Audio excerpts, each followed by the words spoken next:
Olá, irmãos! Saúdo cada um de vocês com a graça e a paz do nosso Senhor Jesus Cristo também. Estamos aqui para mais uma vez estudarmos um texto do irmão Rafael Abdala. Ele vai fazer os textos até o dia 19 desse mês. E o nome do texto é Adorando no Deserto. E foi escrito para o Manancial, lembrando que o Manancial é uma publicação da União Feminina Missionária Batista do Brasil, que oferece meditações 365 meditações, uma para cada dia do ano. Não é pouco não, né? São textos devocionais escritos a partir de porções da Bíblia, que é a palavra de Deus, para inspirar, confortar, confrontar, fortalecer e edificar espiritualmente a minha e a sua vida. São gotas de esperança diárias que promovem transformação e crescimento. Vocês sabem, não fui eu quem escreveu o texto, foi o irmão Rafael Abdala. O que eu vou fazer? Vou contar para os irmãos aquilo que eu entendi. Lembrando que, assim, eu não tenho formação teológica, eu falo daquilo que meu coração está entendendo e aí eu compartilho com os irmãos, tá bom? Então é importante você deixar já sua Bíblia aberta em Gênesis 16, 1, 13 e procurar entender aquilo que Deus fala ao seu coração, tá bom? Se você puder, eu agradeço, compartilhe essa mensagem para que a palavra de Deus possa se expandir, ser entregue em outros lugares. E se você não se inscreveu no canal, faça isso, tá bom? Nós gravamos essas mensagens desde 26 de março de 2020. Então, foram 6 anos que nós estamos diariamente publicando aqui o nosso devocional. Então, seria importante que ele fosse compartilhado. Tá bom? Vamos orar e pedir ao Senhor que nos abençoe. Ó Pai, que nós possamos compreender a importância de adorar o Senhor em qualquer circunstância, mesmo que estejamos passando por desertos. Que nós possamos entender que o Senhor está conosco o tempo todo. Obrigada por tudo, Jesus. Obrigada porque o Senhor realmente tem sido o nosso Deus e o nosso guia. Em teu nome que oramos. Amém. Bom, irmãos, então hoje nós leremos Gênesis 16, de 1 a 13. E lá a gente vai conhecer a irmã Agar. A irmã Agar, ela era serva de Sara. E ela pisou na bola lá com a Sara, né? A patroa dela lá. E ela acabou se dando mal. E acabou tendo que fugir pro deserto. Porque a patroa dela acabou maltratando a Agar, né? E no meio da solidão e da dor, a Agar teve um encontro com o anjo do Senhor, que acabou direcionando a vida dela. Deu promessa e deu esperança. E Agar chamou aquele lugar de Tu és o Deus que me vê. Pois ali ela descobriu que mesmo no deserto, ela não estava invisível e não estava esquecida por Deus. Bom, então, qual é a mensagem que a gente pode aprender nesse texto que nós vamos ler, né? Que diz, adorando no deserto. Bom, Deus nos vê no deserto. Assim como Agar, mesmo quando a gente se sente rejeitado ou perdido, o Senhor encontra a gente e nos chama pelo nome. Adoração nasce da revelação. Agar, a irmã Agar, adorou porque reconheceu que Deus estava presente. O adorador verdadeiro aprende a louvar, não apenas na vitória, mas também quando está enfrentando desafios, quando está enfrentando provações. Importante lembrar que o deserto é lugar de encontro. O que parece vazio e árido pode se tornar um cenário de experiência profunda com Deus. Esperança no meio da dor. O Senhor não só consola, mas também dá direção e promessa de futuro. E adoração como entrega. Nos desertos da vida, adorar é confiar e se render ao Deus que vê além das circunstâncias. E qual é a palavra de encorajamento que eu posso deixar para você? Bom, que adorar no deserto é reconhecer que mesmo quando tudo parece seco e sem saída, Deus continua sendo a fonte de vida e de esperança. Que nesse novo tempo você possa transformar seus desertos em altares, onde sua fé se fortalece e a sua confiança se renova. O Deus que viu a irmã Agar também vê você. E ele transforma solidão em promessa e dor em testemunho. Vamos ver? Gênesis 16, de 1 até o 13. 16, de 1 a 13. E diz assim, ó. Sarai, a mulher de Abraão, não lhe tinha dado filhos. Ela possuía uma escrava egípcia que se chamava Agar. Um dia, a Sarai disse a Abraão: já que o senhor não me deixa ter filhos, tenha relações com a minha escrava, e talvez assim por meio dela eu possa ter filhos. Abraão concordou com o plano de Sarai, e assim ela lhe deu Agar para sua concubina. E isso aconteceu quando já fazia 10 anos que Abraão estava morando em Canaã. Abraão teve relações com Agar e ela ficou grávida. Quando descobriu que estava grávida, Agar começou a olhar com desprezo para Sarai, a sua dona. Aí Sarai disse a Abraão: por sua culpa, Agar está me desprezando. Eu mesma a entreguei nos seus braços, e agora que sabe que está grávida, ela fica me tratando com desprezo. Que o Senhor Deus julgue quem é culpado, se você ou se sou eu.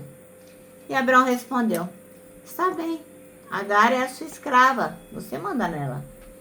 Faça com ela o que quiser. Aí Sarai começou a maltratá-la tanto que ela fugiu. Mas o anjo do Senhor a encontrou no deserto, perto de uma fonte que fica no caminho do sul, e perguntou: Agar, escrava de Sarai, de onde você vem e para onde você está indo? Estou fugindo da minha dona, respondeu ela.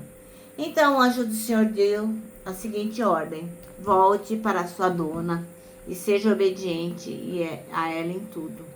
E o anjo do Senhor disse também: eu farei com que o número dos seus descendentes seja grande. Eles serão tantos que ninguém poderá contá-los.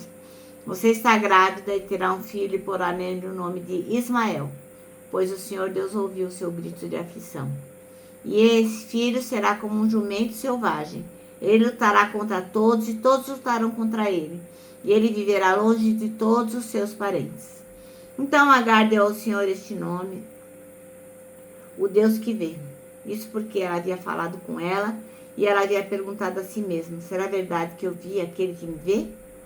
É por isso que esse poço que fica entre Caldes e Bered é chamado do poço daquele que vive e me vê. Agar deu um filho a Abraão e ele pôs um menino o nome de Ismael. Abraão tinha 86 anos quando Ismael nasceu. Bom, eu acabei lendo até o 15. E aí, o texto chama Adorando no Deserto, e o versículo escolhido é o 13, que diz: então Agar deu ao Senhor, que havia falado com ela, o nome de Tu és o Deus que me vê. Porque ele dizia: neste lugar eu olhei para aquele que me vê.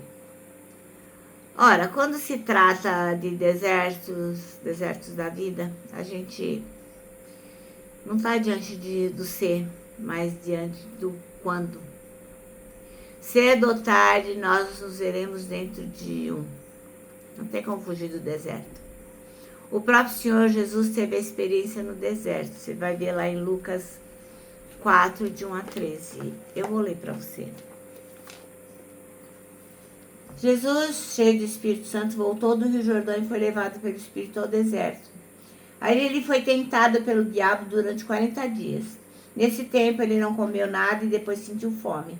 Então o diabo lhe disse: se você é o Filho de Deus, mande que essa pedra vire pão. E Jesus respondeu: as escrituras sagradas afirmam que o ser humano não vive só de pão. Aí o diabo levou Jesus para o alto, mostrou-lhe num instante todos os reinos do mundo e disse: eu lhe darei todo esse poder e toda essa riqueza, pois tudo isso me foi dado e posso dar a quem eu quiser. Isso tudo será seu se você se ajoelhar diante de mim e me adorar. E Jesus respondeu: as escrituras sagradas afirmam: adore o Senhor seu Deus e sirva somente a Ele. Depois o diabo levou-o a Jerusalém e colocou na parte mais alta do templo e disse: se você é o Filho de Deus, jogue-se daqui, pois as escrituras sagradas afirmam: Deus mandará que seus anjos cuidem de você. Eles vão segurá-lo com as suas mãos para que nem mesmo seus pés sejam feridos nas pedras. As escrituras sagradas afirmam: não ponha à prova o Senhor, seu Deus. Quando o diabo acabou de tentar Jesus de todas as maneiras, foi embora por algum tempo. Bom, então, já que se trata de algo inevitável, né, passar pelo deserto, eu quero convidar você a não desprezar o deserto e continuar adorando ao Senhor, mesmo que você esteja enfrentando o maior desafio. Os exércitos, por pior que pareçam, são pedagógicos. Tipo uma professora às avessas. Na escola dos diplomas, primeiro nos são ensinadas as lições e depois a prova é marcada. Na escola da vida é o contrário, né? Primeiro vem a prova, sem data, né? Uma prova surpresa, e depois a gente aprende as lições. Então, nesse cenário, o deserto nos serve como um ambiente de formação, uma formação de caráter e de maturidade.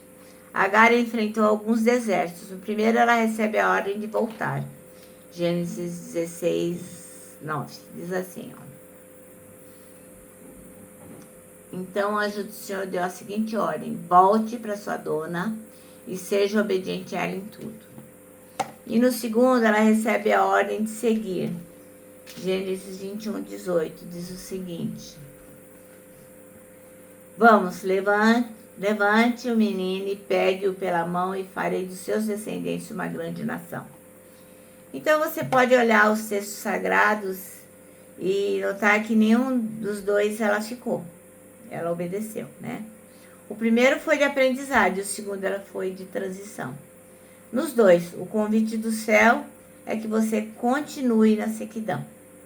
Com Jesus Cristo você pode adorar enquanto passa pelo deserto. Tenha certeza disso. Bom, nosso manancial termina assim, ó. O convite do céu é que você não continue na sequidão. Com Jesus você pode adorar enquanto passa pelo deserto. Amém? Bom, vou terminar aqui deixando um abraço de urso, ó.